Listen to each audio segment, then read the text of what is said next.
Hello, I'm Gareth from Gaming Face Punch, and this is my review of Alien Isolation. Alien Isolation is a first-person survival horror set in space, where it pits you against a 9-foot Xenomorph and killer androids. The story of the game revolves around you playing Amanda Ripley, daughter of Ellen Ripley from the first Alien film, and it's your job to track down and find the flight recorder from an Nostromo. The flight recorder has been recovered and sent to Sevastopol Station. Unfortunately, something else has been recovered and sent to Sevastopol Station. The game features an AI-driven enemy in the shape of a 9-foot Xenomorph. The thing is terrifying. It will chase you around the station, check cupboards, rip doors open, and do everything in its power to hunt you down and kill you. It's very clever and makes the game very unpredictable, which is one of the best elements of the game. The game has a beautiful style to it. It has managed to capture all that retrograde 1970s look of the future and plug it into a game with the big chunky buttons and the kind of big huge leathery sets and stuff. It absolutely looks fantastic and looks like a one-to-one recreation of the sets that you saw in Alien. When I played the game, I put a set of features on it which not many people would have put on, and that was the head tracking and the sound tracking.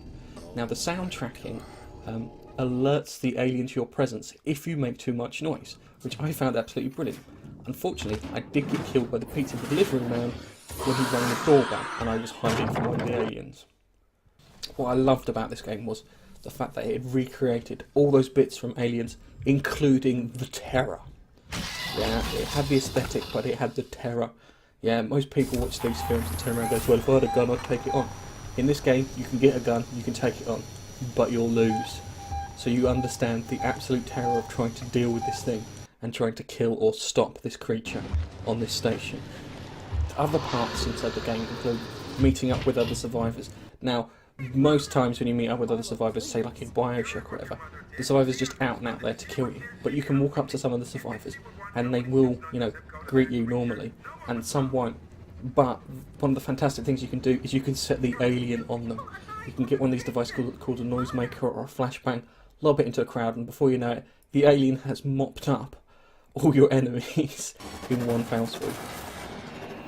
Now, I found the game a little bit on the terrifying side. I played the whole game through on the hard difficulty with the sound setting on to make it more difficult, more realistic. But I was finding that the whole stress of playing the game wouldn't allow me to play it in blocks longer than, say, 2 hours at most.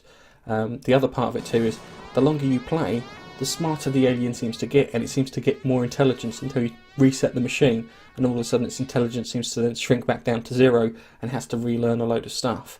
The thing is terrifying, and it will get you in places, and you'll get frustrated as you're trying to make it from one point to another, and it just turns into, how can I put it, cupboard simulator.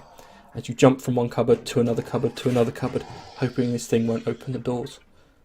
I think this is one of the best games of 2014, without a shadow of a doubt. This is proper survival horror. You have an enemy creature which can hunt you down along with the androids and the survivors that can attack you, and for that you're put into a completely hostile place where you have to survive. So it has that total survival horror element to it, where you can fashion weapons and tools to help you get through. And then there's the timing. You have to cut a door open and you're praying that that creature or the android's not going to get to you before you can hop away in that air vent and escape to safety. This game is for people who love survival horror. If you've played Slender Man or Outlast or any of those sort of games and you felt, wow, these are brilliant, this game is the one for you. The creature is fantastic. It never repeats itself. So you're not locked into silly little kind of jump scares. These are genuine scares. And anyone who loves the Alien franchise and realises that that creature is one of the scariest things that's ever come out of Hollywood, this game is for you. Now the game retails for about £40 to £45.